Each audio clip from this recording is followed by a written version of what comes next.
কেমন আছো? ভালো। ভালো আছো? হ্যাঁ। পড়াশোনা হচ্ছে এখন? হ্যাঁ। হ্যাঁ, অসুবিধা নেই তো কোনো?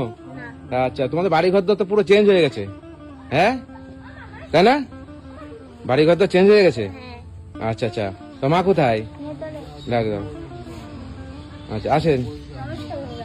আচ্ছা, আপনি কি আছে, অসুবিধা কি আছে? এখন কোনো অসুবিধা নেই দাদা। এখন আর কোনো অসুবিধা নেই? এটা ভাসুর তো। হ্যাঁ। আচ্ছা, ওনাকে দেখছেন তো ঠিক মতন? হ্যাঁ। হ্যাঁ। আচ্ছা, মেয়ে পড়াশোনা করছে ঠিক মতন? হ্যাঁ। পড়াশোনা করছো তো ঠিক মতন? স্কুলে যাচ্ছো? হ্যাঁ। টিউশনে যাচ্ছো? আচ্ছা, তোমার পড়াশোনার কোনো অসুবিধা হচ্ছে না তো? হ্যাঁ। আর খাওয়া দাওয়া এখন তো না খেয়ে স্কুলে যেতে হচ্ছে না? হ্যাঁ। না খেয়ে। যে ঘরে দুটো খাওয়ারও নেই, যে না খেয়ে স্কুলে যেতে হয়েছে। আপনারা এর আগে ভিডিওতে দেখেছিলেন যে সঙ্গীতা, এই বাচ্চা মেয়েটা 13 বছর বয়স, তোমার না? 7-এ পড়ো তো? 7-এ পড়ে। আপনারা দেখেছেন যে কি পরিস্থিতির মধ্যে ছিল, বাড়ি ঘরদোর অবস্থা, মানে বাড়ি ঘরদোর নাই ধরতে গেলে চলে। এখন তাদের পরিস্থিতি দেখুন, বাড়ি ঘরদোর পুরো রং ঠং করে, দেখি ঘরের ভিতরে চলুন, দেখুন কত কি হয়েছে। আচ্ছা,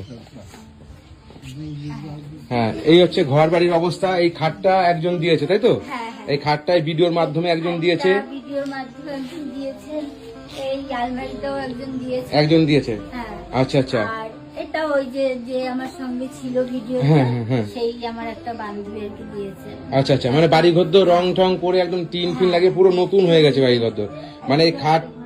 আচ্ছা আচ্ছা, পায়খানা বাথরুম নিয়ে সবই কোনো অসুবিধা নেই তো? পায়খানা বাথরুম সবই হয়েছে তো? আচ্ছা আচ্ছা।